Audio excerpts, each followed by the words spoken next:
stories. If you're driving along the road out here and you cross a bridge and you smell roses, Mercy Brown's going to appear to you.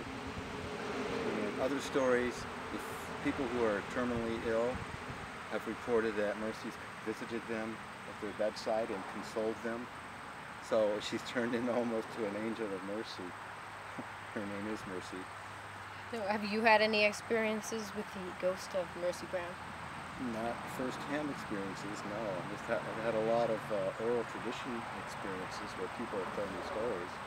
Have you had any experiences with any of the vampires you, in fact, investigate?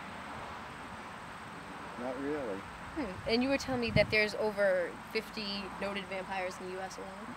I found, yeah, since I wrote Food for the Dead 10 years ago, and I had 20 cases.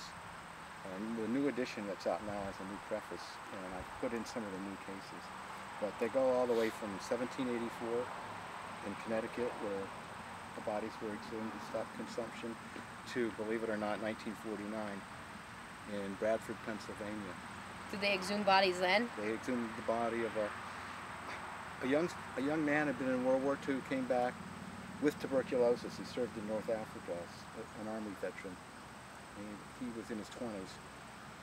And his wife, Rosella, kind of administered to him while he was sick, thought he died. He had given her his uniform.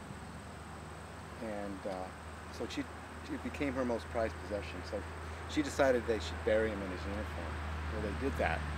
And soon after that, she kept hearing strange noises in the house. The windows would rattle, it would be shrieking over the house. She couldn't sleep, she couldn't eat, she was wasting away. And so they sought spiritual help. And one of the spiritual advisors said, well, what we have to do is exhume his body and take that uniform off. So they did that.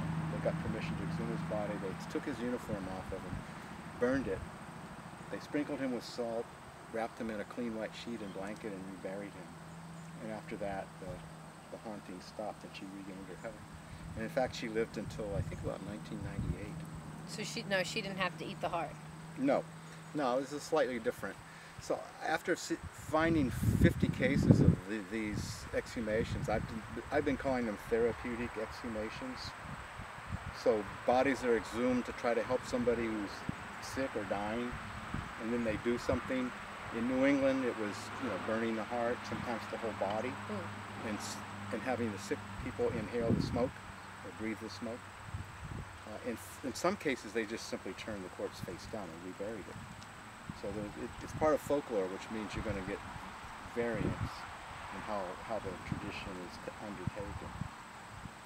In other parts of the country, well, we found a case, an archaeological excavation, a man who had been buried, and then about 10 years later he had been exhumed, and his head and feet were removed, and his legs were found across his chest like this, and his head was on top of almost like a skull and crossbones pattern.